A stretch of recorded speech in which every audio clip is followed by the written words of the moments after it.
Hello ladies and gentlemen, welcome back to our YouTube channel, Aku English with Oromic. I'm Aku from School of American English. My dear sisters and brothers, how you guys? How you all doing, man? What's up? Daawwattoota channel Aku English with Oromic. Akkam nagaa jirtu baga jiraattan. Yeroo dabarkeetti yookaan immoo klaasii dheengaddaa keessatti waa'ee conjunction yookaan immoo barumsa haaraa jalqabuun keenya beekama jechuudha. Barumsichis waa'ee conjunction jechuudha. Conjunction maal akka ta'e walumaa galatti hanga qoodamiinsa isaa laallee dabaree jira jechuudha. Walumaa galatti conjunction jechuun jecha yookaan immoo gaaleewwan yookaan immoo sentensii wanta link yookaan immoo wanta walitti join godhu jechuudha. Conjunction jechuudha.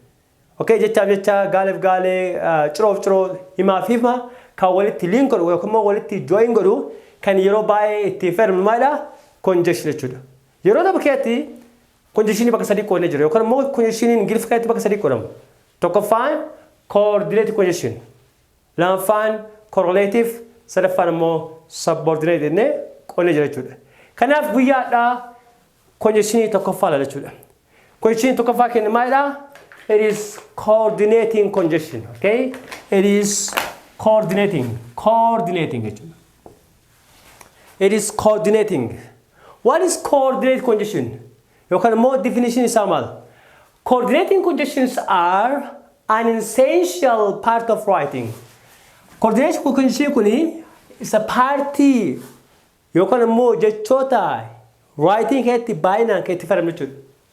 Helping to link words akka jecha barreeffama keessatti walitti finnuuf yookaan immoo walitti hiruuf kan nu fayyadu jechuudha. Akkasumas immoo jecha qofaa miti phrase gaaleef gaalee yookaan immoo gaalee tokkoof hima biraa akka walitti hinuuf akkasumas immoo clauses together in a sentence. Ciroolee akka walitti hinuuf kan nu fayyadamu maalidha? Coordinating conjunction jechuudha. Coordinating conjunction jechuudha. Walumaa galatti coordinating conjunction jechuun jecha gaaleef gaalee fi ciroof ciroo barreeffama keessatti akka nu hima yookaan immoo akka nu walitti hinuuf kan nu fayyadamu maalidha? Coordinating conjunction jechuudha. Akkuma isin beektan kana biraatiin definition biraatiin it is used to link two independent clauses. Akkasumas immoo coordinating conjunction kuni it is used to ni fayyadamna to link two independent clauses. Ciroo of danda'a lama walitti hidhuudhaafis ni fayyadamna jechuudha. Ciroo of danda'a lama walitti hidhuudhaaf ni fayyadamna jechuudha. Formulaan isaa gabaabinaa jechuudha. Independent gara ciroo of danda'a tokko gara jira plus fanboys yookaan immoo and but or so yet plus dependent clause jechuudha. Kanaaf garanatti independent clause yookaan immoo ciroo of danda'a tokkoo fi garanatti ciroo of danda'a tokko qabaatee jidduu isaaniitti maalni walitti join goona? Jechoota yookaan immoo coordinating conjunction kanaan walitti hidhaa jechuudha. As you know, akkuma isin beektan, the 7 coordinating conjunctions in English are afaan Ingiliffaa keessatti coordinating conjunction kan jedhamanii beekaman meeqa? 7 jechuudha. Isaanis sunniin maalidha? Tokkoffaan for, and, nor, but, or, yet, and so.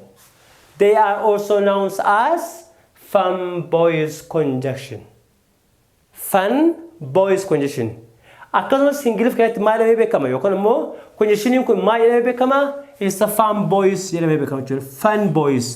F stands for and F in for dhaabattee N ammoo enda N ammoo nor B ammoo but on or wine yeti fi S ammoo so jechuudha. Kanaaf maalama fun boys conjunction jedhamee conjunction tokkoffaa kun ni beekama jechuudha. Okay, the primary purpose of coordinating conjunctions are wanni guddaan yookaan immoo inni ijoon jalqaba maalidha? Coordinating conjunction kana kan itti fayyadamnu maalidha? To link words. Jecha walitti hidhuudhaaf. Phrase gaaleef gaalee walitti hidhuudhaaf. Akkasumas immoo clauses ciroof ciroo walitti hidhuudhaaf kan fayyadamu jechuudha. That have equal importance sentence. Kan hima keessatti yookaan immoo hima wal fakkaataa ittiin ijaaruudhaaf yookaan immoo hima of danda'a lama ittiin kan wal qabsiisnu maalidha? Coordinating conjunction jechuudha. Okay, coordinated conjunctions can join akkasumas immoo coordinating condition fayda birasni qabachuudha. Innis tokkoffaa is to join two verbs. Verbi lama walitti hidhuudhaaf. Akkasumas two nouns maqaa lama. Akkasumas two adjective. Akkasumas immoo adjectivoota lama walitti ittiin hidhuufillee ni fayyadamuudha. Okay, akkasumas immoo two phrases gaa'e lama or two independent clauses.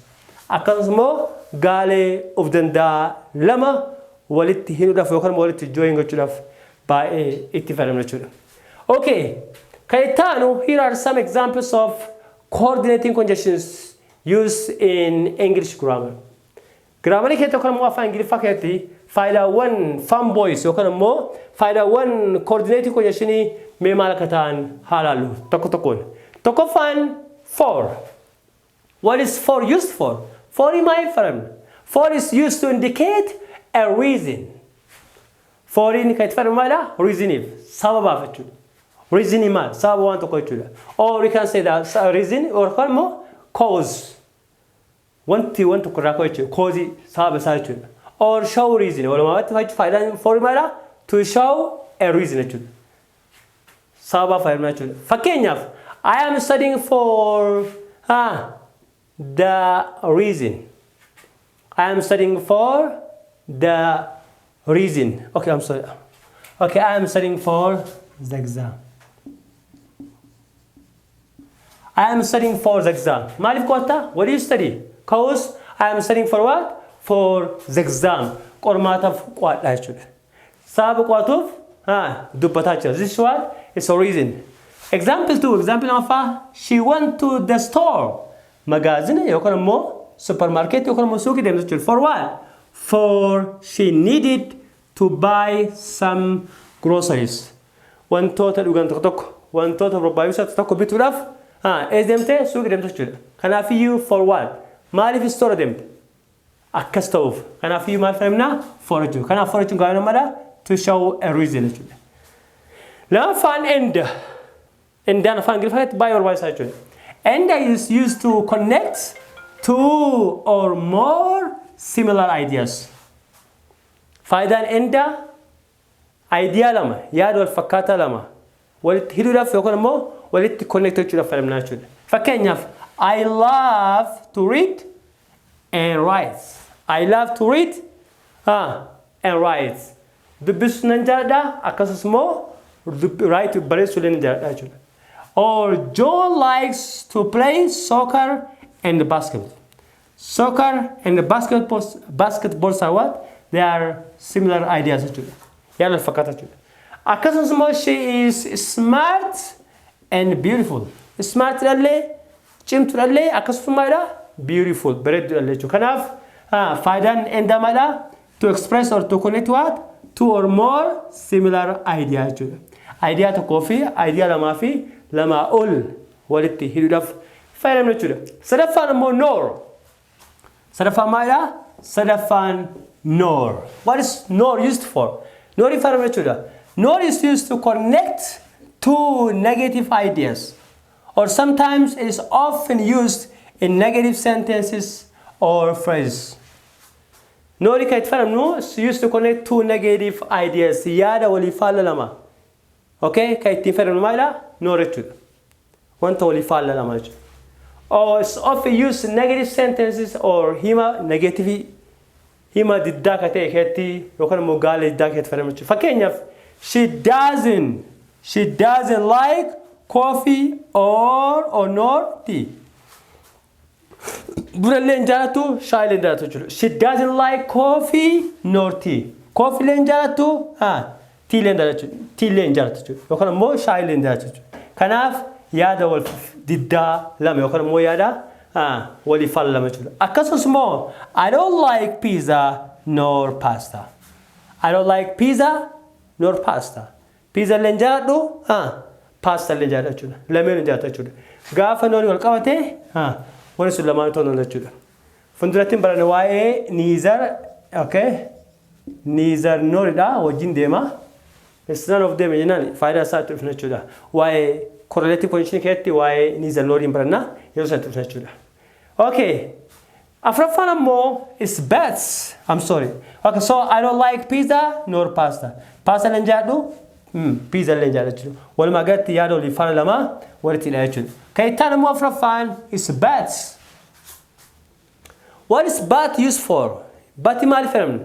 Is bat is used to connect walitti hidhuuf nu fayyada two ideas yaada lama that are in contrast to each other. Yaada lama ka walii faalla. Kun amma yaada kana yaada kun waa lama wal fakkaata. Kan wali kun ammoo yaada lama ka walii faalla walitti hidhuuf nu fayyada jechuudha. Yaada walii faalla. Okay? Fakkeenyaaf I want to go to the party. Party yookaan ammoo sagantaa qopheerratti hirmaachuu barbaada. I want to go deemuu barbaada. I want to go to the party. Kun amma yaada tokko jechuudha. Bet garuu ammalee yaada biraatu jechuudha. Bet garuu I have to study for the exam. Garuu qormaataaf qo'achuu qaba jechuudha. Himi kun lameen maala walii faallaa jechuudha. Faallaa akkana jechuudha. Duudaaf garaa jechuudha. Look, asirra maal jira? It's used to connect two ideas that are in contrast to each other. Wanta walii faallaa lamii ta'e wayii walitti hidhamu jechuudha. Kanaaf I want to go to the party. Party deemuu barbaada. But I have to study for the exam. Qormaataaf immoo of qopheessuu qaba. Example itti aanu I love pizza but not burger. Okay, I love pizza. Kun yaada tokko but not burger. Garuu immoo burger hin jaalladhu jechuudha. Yaada walii faallama jechuudha. Example 3. John is very rich. John maala rich. But he is not happy. Okay? He is not what? Happy. Aftaamidha. Namni aftaamii ta'es gammachuu qabaata ture. Inni garuu maala aftaamidha garuu immoo maala gammachuu qaba jechuudha. Or you can say that John is very poor. Your basa jechuudha. John is what? Very poor. But he is happy. Or he is so happy jechuudha. Walii galaa mire yaada walii faallama jechuudha. Okay. Instead of fun or. Okay? Or. Or in faayidaan coordinate conjunction hetti or in mal. Or is used to present a choice. Okay? Or in mal agarsiisa mal bakka bu'a a choice filannoo. Between two or more options. Wanta lamaa fi lama ol keessaa ittiin filachuuf yookaan immoo keessaa filachuuf wanni fayyadamna jechuudha. So or fayyadamna jechuudha. Or you can say that it's used to express option gaabina jechuudha. Used to express what? Option. Filannoo kenna yookaan immoo filannoo nu ibsa jechuudha. Filannoo waa lama keessaa kan itti fayyadamu jechuudha. It is often used to, it's often used in what? In question or statement. Yeroo baay'ee horii kan fayyadamnu hima keetti yookaan immoo hima gaafii keettii fi hima statement yookaan immoo hima affirmative keetti fayyadamna jechuudha. That present alternatives kan alternatives keessaa qabu yookaan immoo kan filannoo of keessaa qabu jechuudha. Alternative carraa lama keessaa tokko jechuudha. Fakkeenyaaf, do you want coffee or tea? Okay, carraa lama jechuudha. Option jechuudha. Do you want coffee or tea? Okay, waa lama keessaa filata jechuudha. Buna barbaadda moo tea yookaan immoo shaayii barbaadda? Okay, my sister or my brother will come today. My sister, one of the two. Lamaan kee tokko dhufa jechuudha. My sister or my brother will come today. Yookaan obboleessi kiyya yookaan immoo obboleettii kiyya haadha dhufa jechuudha. We can take a taxi or walk on foot. We can take a taxi or walk a foot. Yookaan deemu yookaan immoo taxi deemu. We can take a taxi qabachuu qabna or walk on foot. Yookaan immoo carraan keenya maadha? Lukaan deemu jechuudha. This is about option or alternatives jechuudha. The last one, kanumaa kan ta'an jechuudha. Yet immoo isa jaaffata argama jechuudha.